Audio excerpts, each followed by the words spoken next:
Hello friends, welcome to my channel and welcome to the third installment in our Top Tarot Trumps series dedicated to Arcanum 3, which is the Empress card in Tarot.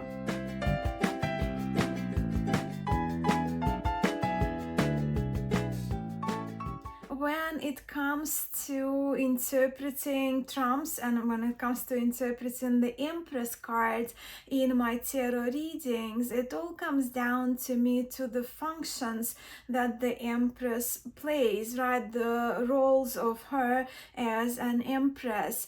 So let's ponder on what those functions are. When all is well, as a sovereign, as an Empress, a queen, what comes to my mind is the function of the Empress being an intelligent leader, an educated ruler, a hopefully compassionate benefactor, an able communicator, a person of abundance, and a patron of arts. There is no denial, of course, in acknowledging the function of the Empress as a mother, as historically she was expected. One of her main roles was to bear children, to continue royal bloodline. And we all read books, we all saw movies, right, about that. So for her to continue kind of the royal bloodline, the royal family. But then in contemporary tarot empresses are often attributed that quality, that maternal, nurturing, motherly qualities, where for me, the Empress as the mother, yes, but in terms of her maternal skills and the degrees of love and nurturing, mothering, and affection she provides, would not be determined by the Empress card per se, but rather with the cards that would be surrounding her in the reading. So for kind of providing, nurturing mother, I would expect higher cups, higher coins, right, higher pentacles to be surrounding the Empress card in a reading. I'm saying this also because when we kind of ponder, when we reflect on the most famous, I guess, real life empresses and queens of the rather distant past and of most recent past, how many of the famous ones with high levels of achievement and leadership and their years in the power, how many of those come to your mind who are very known for their affectionate, nurturing mama bear skills? Right, not so many, but they may have possessed those qualities that we're not aware of. I'm not denying that. What I'm saying is that the attributes of nurturing and caring, to me, more will be in the cards in the reading, not in the Empress card singled out. So what I'm trying to say is, to me personally, while of course the Empress could be a mother, she also plays more functions than that, and she plays those roles, right, that I just mentioned in this video. Hence I personally, and I want to kind of mention it in the beginning of the video, that I personally find expecting Empress as an expecting mother, expecting a child, not preferred and rather limiting to this kind of important card of the major arcana. But I will touch on it a little bit more as we go along.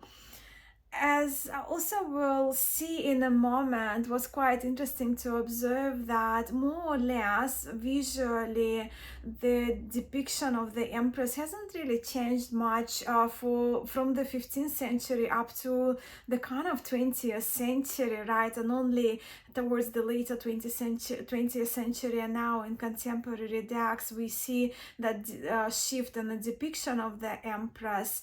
So we will look at that as well, but to illustrate it all better, especially when we talk about the historic part, right, of the video, because you know me, let me just turn the camera around so I can share with you those few historical empresses, or quite a few historical empresses today in this video. So the earliest surviving painted empress, well, two of them, possibly depicting Maria Bianca Visconti, come from the Visconti Madrone Tiero and a little later Visconti Sforza. From my memory, both of them illustrated by the same artists.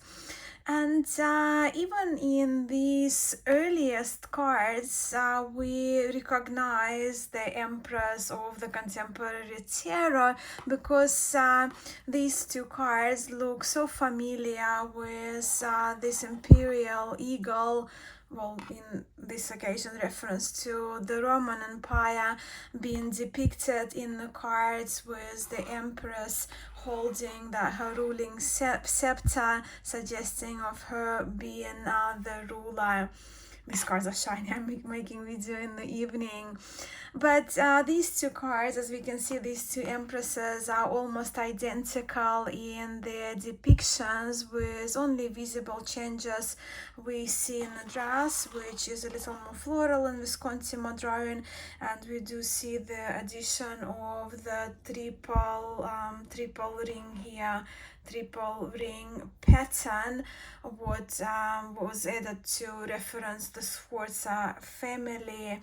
And of course, in the earlier one, we do see the presence of two girls, two of them dressed more regally, and two of them possibly as servants, I'm not sure.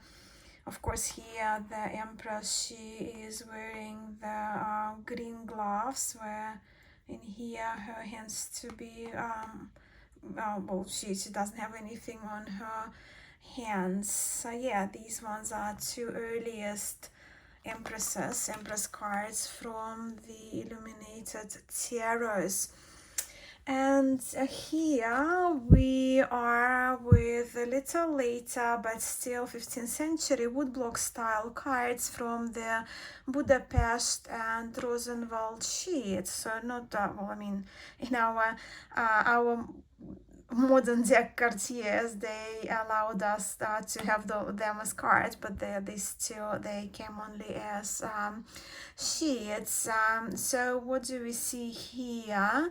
We see the orb on both of these cards, but there is no shield in the Rosenwald tarot, suggesting most likely, because you only have the scepter and the orb without the imperial eagle. So this card may suggest, or this period, this deck may suggest that during the time, the impact of the church, the impact of the pope, those were stronger than the influence of the emperor, hence no emperor reference, no shield there. Here we see the shield, but also we see the orb and the scepter in the older Budapest tarot. Now, many of you know my interest in tarot history actually sparked with me discovering Tarot de Marseille, with my earliest historic reproduction of Tarot de Marseille being the Vladnoise Jean Noblet Tarot, and a little later on, of course, I had different, well, this is the more recent version of Jacques Viville Tarot, both dating back to around 1650, and later, of course, the Dal coming into 1701, 1709. All these decks are very dear to me, and look, I can pull more decks, right?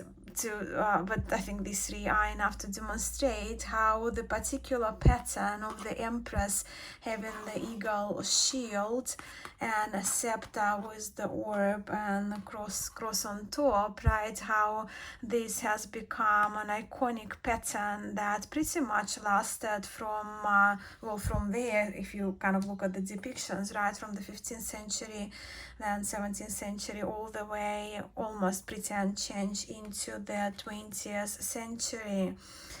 I do have here also the one from Tarot de Paris, one of the earlier decks. So I can just put it here, just the cards. It's somewhere. Another interesting thing, or not probably interesting card to ask who love geeking out on Marseille is this one, and this Empress comes from the 18th century, Francois Tarot, with the surviving copy that we have in the National Library of France, I trust. We see the imperial references, even the crown, right? They've been chiseled out and scribbled over. Is it consulate? I don't know what it's written here, but yeah. So again, it's one of those examples when political situations influenced tarot in France and in Italy. So we don't see here written Empress, we don't see her crown there, and there's some scribbles on top, but that's kind of the uniqueness of the Francois tarot. And just notice how these Empresses, apart from the Tarot de Paris, even those ones are looking over to the right, they're kind of facing more straight ahead, right? So they're sitting with their full face facing straight at us. But here are a couple of more examples for you, and these ones come from this is Corbant Tarot, this is Piedmontese Tarot from El Minigela, which I love, but also, as you can see, these tarots, they are the later ones, so we're looking at around mid 1800s towards the end of 1800s, boys following this Tarot de Marseille pattern, right, with the eagle shield, although this one doesn't have an orb. And in the late 1800s and then earlier 1900s, I just have the kind of later version of it, but it's enough, I think, to demonstrate. Oswald Wirth paints this his major arcana following teachings of Eliphas Levi. And while Oswald Wirth preserved these elements of the shield, right, elements of a Tarot de Marseille Empress, he also took an occult angle where he included the 12 stars, so the kind of above the crown as a halo representing the zodiacal signs, and also he did add the moon for her foot to step over, the symbol of the yin, right, feminine energies. And of course here we do see a Hebrew letter as well, since we are with the occult. And then come 1909 with the RWS, with Pamela Coleman Smith and Arthur Waite preserving this 12-star crown, and but the shield, they have the shield, but they replace the shield with the heart-shaped shield with the symbol of Venus. And here also, it's probably for the first time we see kind of the fruitful motherhood, fertility element added to the card, to the depiction of the cards, with those pomegranates referencing Persephone. We do see the wheat growing at her feet. And then another iconic one, I just thought I'd just put it in there, from the Thoth Tarot. In this one we do see the Crescent Moon referencing and the eagle shield, but also we're given a swan. But looking at these cards, right, so they're kind of more, I consider, I guess, historic classic cards. We don't really see, while potentially those empresses can be expecting a child, right, but we see them more in their power, them seated on their thrones, in them in the action, right, of ruling over their land, and how they're gazing straight ahead at us, they're wearing their crowns. holding their scepters, their shields. But when it comes to depicting pregnancy in tarot, we only begin to observe that in the later 20th century decks, rather than moving into 21st century, as these days it's actually quite common to see the Empress expecting a child and very visibly even holding sometimes on her belly in the contemporary tarot decks. And I just wanted to share with you a few examples from the decks I love. So Druidcraft Tarot, Mythical Tarot, then we have Tarot of the Abyss and Kitty Kahane. So it's just more kind of a few examples here to illustrate the evolution, and that we kind of only in the 20th century we came to when the visual representations of the expecting empress took place. And while these last empresses, they do very much come from the decks that I like a lot, they are not the ones I prefer, as I personally find them rather limiting and stereotyping, possibly triggering depictions. And I know a few people who are triggered, like with seeing the depiction of the pregnant because of their kind of personal histories. But yeah, triggering depictions when it comes to people's individual physiology, gender identifications, life choices as well. And then I find that kind of those representations, they limit the intention behind the Empress card itself, reducing the multiple powerful attributes that can be read into the Empress card. But I would love to hear your thoughts on this topic, my friends, and depictions of different portrayals of Empress cards. But now that I took my time to mention all of that, the time has come for me to share with you my 5 top Empress cards, which I actually love. While I could easily select a few of historic Empresses to feature in my top 5, I'm actually not doing it today, even though my first Empress today is very much inspired by the earlier 15th century tarots. So this Empress comes from the medieval Scapini tarot, illustrated by a renowned Italian artist Luigi Scapini, hence the name of this deck, Medieval Scapini, and published by the US Games. I already have mentioned in my previous videos in the series how special illuminated those painted earliest tarot have become to me, and these Empress illustrated in that medieval style reminds me of my mentioned historic tarots. Not only I find this Empress beautiful stylistically and aesthetically, I very much love the references to her as an educated woman who possesses knowledge, who is well versed in the arts and humanities, of which if we zoom in, and if you have magnifying glass, if you have this deck, which we can detect from this added detail of 10 cards, right, representing 10 liberal arts and sciences, which some of you may be familiar from a historic Mantegna tarot, but these arts and sciences are inclusive of logic, music, poetry, astrology, philosophy, among others. This Empress, her left foot, we can see, is on the Crescent Moon, which again is inspired from probably Oswald Verse tarot, but also for me, which points onto the yin feminine attribute all of us, regardless of our gender and identification, possess. And by them, provided our yin energies are in balance, I mean the qualities, yin qualities, such as reflection, receptivity, creativity, through the crown of the stars, again, which we have observed in the Oswald Verse tarot. Again, we see that reference to the zodiacal signs and I guess also with addition of extra stars we can link her to the nature and the cosmos.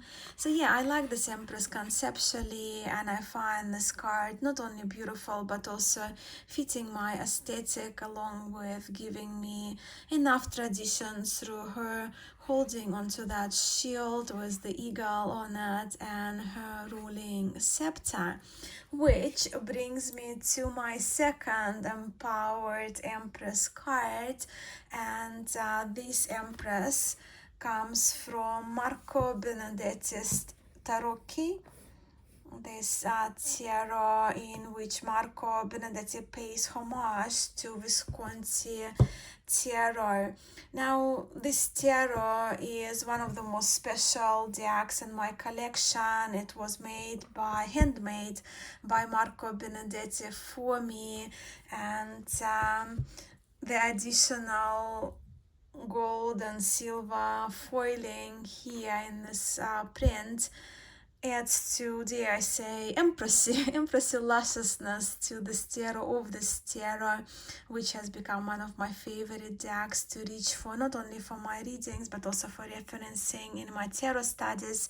And this Empress card is one of my most favorite cards from Marco Benedetti's Visconti Homage Tarot. The inspiration behind it, the artistic inspiration Marco Benedetti took, and you can see like faceless faces in a way, right? But the inspiration was drawn actually from the famous Chirico mannequins. Giuseppe Chirico, of course, the late famous Italian artist, was famous for his mannequins, and then where Marco drew his inspiration from. But talk about this Empress's power and confidence, her stepping forward, not hiding herself away, maybe even exuding a dose of sensuality. This minimalistic Empress I love, with me often favoring, of course, historic tarots. I have here a crown, which I need in the Empress, the eagle shield, and the scepter. And for me, also reading this card by function, I can see this Empress as a confident, powerful leader, thriving to be ahead of times, once again, confidently stepping forward. And also we see that repeated pattern, right, that we saw in the previous card, with the Crescent Moon here depicted, which is inspired, well, we saw the previous card, right? And then of course this Oswald Wirth tarot that served an inspiration for that. And in yoga, the left side of the body, right, is considered a yin side of the body, often relates to the night, to the darkness, to the moon, and his yin qualities of creativity and receptivity I already mentioned here in this video. But since I just now mentioned yoga, for the next card, let me share with you my third Empress, and she would be my Yogi Empress, which comes from one of the very special decks to me, titled the Sacred India Tarot, created by Rahit Arya and Jane Adams. So for the Yogi Empress, we have the beautiful Lakshmi here, and I can spend a good half an hour or even an hour chanting mantras. Oh, yeah, and talking about the attribute of this Hindu and yogi goddess Lakshmi. Many of you on my channel know that I teach yoga, and I've been practicing yoga for almost 18 years now. So for me, this depiction for this Empress is very close to my heart. And I think with Lakshmi being associated with objectivity and action, and being a goddess of abundance, power, beauty, and good fortune, I think those attributes all are very fitting for Lakshmi to be represented as the Empress card in this tarot. In this card, as we can see, Lakshmi is depicted in Padmasana, which is lotus position, sitting on a lotus flower with her companion animals being these two elephants. They're kind of more depicted almost like rain-producing clouds, right? So with a bit of a rainbow, and that rain that comes through Lakshmi, it flows onto Lakshmi first before descending onto the earth, which she is seated just above, with Lakshmi being the goddess of wealth and prosperity in her various manifestation. We can see like, well, she got 4 hands as well, but the gold flows from 2 of her hands, where the 2 are holding onto 2 beautiful lotus flowers. But I will just read a little more from the guidebook, which is actually very chunky and really wonderful, great guidebook. You can see it quite thick one, and it does give you actually the mantra. So you see like mantra Om Shri Mahalakshmi Swaha. I'm more familiar with Namaha, the mantra that I've learned for Lakshmi. Shri Lakshmi, the creative, generative and joyous power of the universe. She is the goddess of good fortune and is representative of the capable personality, the forceful ability, and the manifold skills that confer the right to rule. So wealth, success, extra attributes to Lakshmi, which is my 3rd Empress for today. And my 4th Empress already is this one. This Empress is from the Darkness of Light, Tarot by Tony D. Mauro, and mine is on linen cardstock, so I would trust it would have been like 4th edition. I think you can see this kind of, and I had been waiting for the linen cardstock. I think I had this deck probably closer to 2 years now, but I love this card a lot. I do want to say that, and I do see myself in it, as it does bring memories of me spending a lot of time in the forests of Eastern Europe, Russia, Belarus, and now in bushlands and nature reserves in Australia. I very much love the grounding effect that this card exudes, and I'm all for it, for grounding through my barefoot walks in the nature, on the beach. I'm all for the creative expression, to be attributed creativity to the Empress, which this card portrays with this Empress playing her harp. And at first glance, I think we may confuse this Empress with the High Priestess, and I guess that kind of one of the aspects I kind of like of her depicted in that kind of darkness and the dusk, even moonlight possibly in the nature, with her being very yin and very serene, right? And yin is that feminine state, right? It's just the kind of energy that we all have regardless of our gender, and I think Empress does need to have it. So right, like, yeah, High Priestess too, but the Empress also.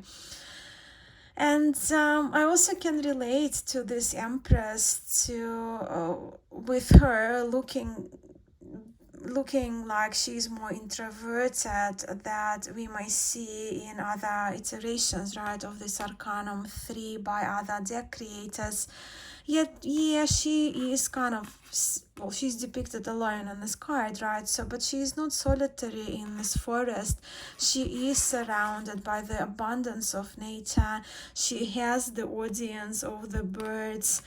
The fish are swimming around her there where her feet are in the water. And this representation, that artistic envisioning of the Empress is very inspiring to me. I just love how this Empress taking her time to herself, to stay grounded, to stay present, to create her music while being in the lusciousness of nature surrounding her. And she possibly had kind of a very extroverted day at work and just went to the forest to play her other roles, right? So yeah, absolutely love this one. But now that we have seen a visually darker art-wise version of the Empress in the Darkness of Light tarot, let me share with you my fifth favorite Empress for today, and this one is a very light and bright one. This Empress is from Stella Tarot, so that's the tarot I was gifted. This tarot 1.5 years ago, I think, by my dear friend, my tarot friend. And this tarot was well, illustrated by Takako Hoei, but directed, the concept was by Stella Kaoruko, hence the name Stella Tarot.